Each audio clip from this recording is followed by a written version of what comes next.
정당에 따라서 혹은 뭐 정치적 이해관계에 따라서 다를 수 있을 겁니다만 공정한 제도를 어쨌든 우리가 제도를 디자인한다라고 했을 때 공정한 제도를 만들기 위해서는 그 기본적인 그 정당 민주화의 관점에서 공천 제도를 바라봐야 한다. 제도 디자인을 바라봐야 한다. 그러면 무엇이 민주화이냐? 라고 하면 1인 1표의 주권적 평등성을 지키는 것이 민주화이다. 그렇다면 1인 1표의 주권적 평등성을 누구에게 부여할 거냐? 정당 내에서 지지자이냐 아니면 당원이냐? 이것은 일반적으로 그 정당의 모형을 디자인하고자 하는 정치인들이 좀 결정해 왔는데 원내 중심 정당 모형이나 지지자 중심 정당 모형은 일반적으로 국민 참여 경선을 그 정당 민주화의 관점에서 공천제도로 채택을 해왔고요. 그리고 진성당원 중심의 일종의 이념 정당을 지향하는 정당들은 일반적으로 진성당원 중심의 대중정당 모형을 지향해 왔습니다.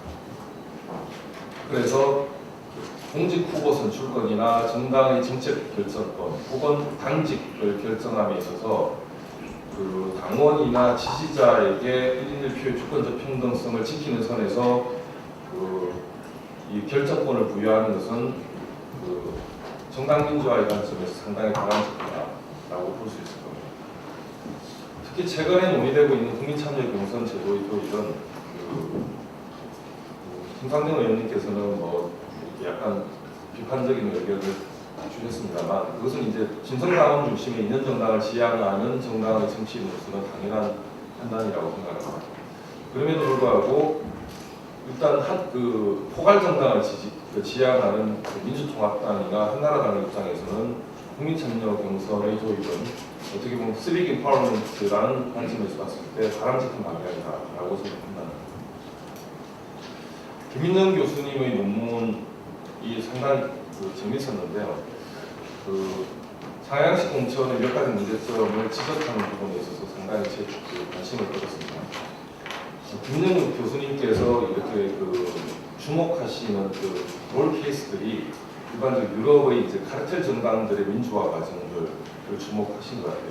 특히 피파 노리스나 뭐 이런 학자들, 카츠나 이런 학자들이 주로 이제 그 분야에 글을 많이 썼기 때문에 카르텔 정당들이 민주화하는 과정에서 그 일종의 공천 개혁을 1인 1표, 그러니까 당원 투표에 기반한 1인 1표로 투표권을 확대합니다.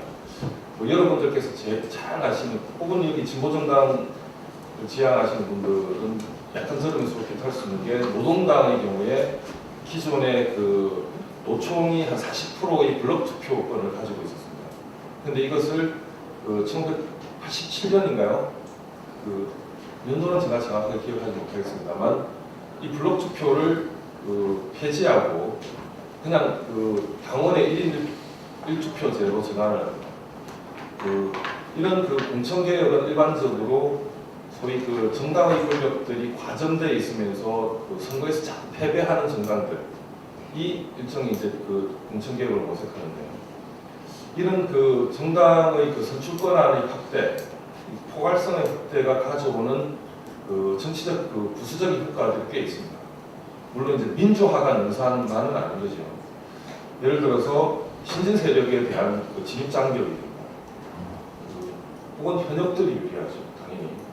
그리고 특히 정당의 중간층에 있는 활동가들의 역할들을 상당히 위축시킵니다. 뭐 이런 약간의 부작용들이 일정하게 발견이 되었습니다. 그런데 문제는 이제 이러한 부작용들을 평가함에 있어서 과연 공천제도 때문인가? 그러니까 공천제도만 바꾸면 이런 부작용도 해소될 수 있겠느냐라고 하는 문제는 또 다른 주의를 요구한다고 생각합니다. 예를 들어서 그러니까 정당 활동가들, 중간층에 있는 정당 활동가들의 역할의 약화, 활동의 미축 이런 건 꼭 공천개혁, 그러니까 공천제도가 바뀌었기 때문에 나타나는 현상이 아니고 유럽 정당들에게 전반적으로 나타나는 현상들이었습니다. 오히려 가장 정당 활동가들의 활동이 약화될 수 있는 제도가 미국식 프라이머리인데요, 예비선거. 근데 한 가지 오해가 있는 게요. 미국의 프라이머리 제도에 대해서 우리 사회에 상당히 큰 오해가 많은데 지금 현재 그 얼마 전에 민주통합당에서 했던 그 국민참여 경선은 프라이머리 중에서 물론 이제 그 대의원 뭐 이런 그 30% 빼고 70%에 해당하는 거는 오픈 프라이머리입니다. 그러니까 미국은 크로스 프라이머리, 뭐 세마이 오픈, 그 다음에 무슨 오픈 이래서 제도를 그러니까 프라이머리 제도도 한 3가지 종류가 있는데요.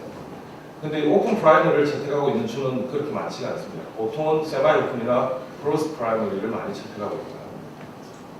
그리고 이 경우에 당신과 민심이 크로스로 가면 갈수록 당심이 그러니까 이 프라이머리에 참여하는 유권자들이 당신과 비슷하게 갑니다. 반면에 오픈으로 가면 갈수록 당신과 민심의 약간의 이반 현상들이 나타나고 이거는 그 일반적인 미국 그 예비 선거 분석에서 딱 그 일반적인 연구 결과들이 나타나 있는 거고요. 그런데 이 공천 제도가 그 프라이머리로 바뀌었던 그러니까 프라이머리를 채택하고 있는 미국의 경우에 특히 2004년부터 민주당의 큰 변화가 일어납니다. 그 2004년에 이제 하워드 딘이라는 사람이 민주당 전국위원회 위원장을 하는데 이 하워드 딘이 추진했던 전략이 50개조 전략이라는 다시 말해서 당세가 약했던 기존의 민주당 자꾸 낙선했던 그러니까 공화당 수성 지역에 일종의 당력을 부어가지고 그 속에서 이제 당선자들 일궈내는 전략들을 취하는 거죠. 근데 그 속에서 이 민주당 전국위원회는 각 지역에 있는 풀뿌리 조직들을 활성화시킵니다. 그리고 이 풀뿌리 조직에 있는 일종의 친민주당 성향의 뭐 NGO 간부들, 무슨 뭐 자원활동가들 이런 사람들을 지역의 민주당에 결합을 시켜내서 강력하게 정당운동들을 전개합니다. 그것이 일정하게 1906년에 하원을 탈환하는 결과를, 그러니까 2006년에 하원을 탈환하는 결과를 나타냈고 2008년에는 오바마의 부대가 되었던 거죠. 오바메니아들이 되었던 거죠.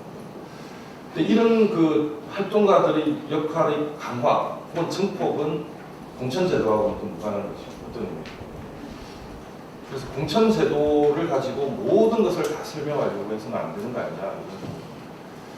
지역구 활동을 전념하는 국회의원이 문제가 있는지 저는 사실 조금 아리송합니다. 왜냐하면 대표 체계를 디자인할 때 일반적으로 지역구 대표와 비례대표 대표를 디자인하는 그 정치적인 혹은 철학적인 그 목적이 다 다릅니다. 예를 들어 지역구를 디자인하는 건 지역구 구민들을 대표하라고 디자인하는 거죠. 반면에 지역구로만 대표될 수 없는 것들이 있기 때문에 비례대표 부분들을 디자인합니다. 예를 들어 직능이라든지 사회적 약자라든지 그렇기 때문에 지역구 활동을 열심히 하는 것은 너무나 당연한 일입니다. 그러나 이제 의정활동, 그러니까 지역구 활동 또한 의정활동의 영역에서 봐줘야 됩니다. 지역구를 디자인했다고 한다면 그런 의미에서 우리는 좀 더 엄격하게 좀 평가를 해볼 필요가 있다고 생각합니다. 가장 제가 김인영 교수님의 논문에서 가장 토론하고 싶었던 것이 이제 사회적 약자 입장에서 국민 참여 경선이 공정성을 훼손할 수 있다라고 하는 지적입니다. 상당히 재미있는 지적이고 우리가 주의를 기울여야 되는 지적이라고 생각합니다. 공정성의 기준을 어디에 두고 볼까 하는 문제는 학자들마다 다 견해가 다를 수는 있습니다. 그런데 지역구라고 하는 대표 체계의 디자인을 우리가 가지고 있다면 이 지역구에서의 공정성은 지역구의 당원들이나 혹은 지역구의 유권자들에게 1인 1표의 주권적 평등성을 부여하는 것 이상으로 디자인될 수가 없다는 겁니다. 그렇다면 사회적 약자는 어떻게 대표되어야 하느냐? 저는 김인영 교수님께서 말씀하시는 어퍼머티브 액션과 같은 적극적 보상 정책은 아주 찬성을 합니다만 그렇다면 이 사회적 약자를 대표할 수 있는 대표 체계의 디자인은 결국은 지금 현재의 제도 속에서는 비례대표나 전략공천을 적극적으로 활용하는 방법밖에는 없지 않겠느냐라고 하는 게 저희 생각입니다. 그런데 이제 한국 사회는 비례대표가 심상정 의원님께서도 지적하셨듯이 비례성을 올리는 건 이제 결국 비례대표를 확대하는 것밖에 없는 건데요.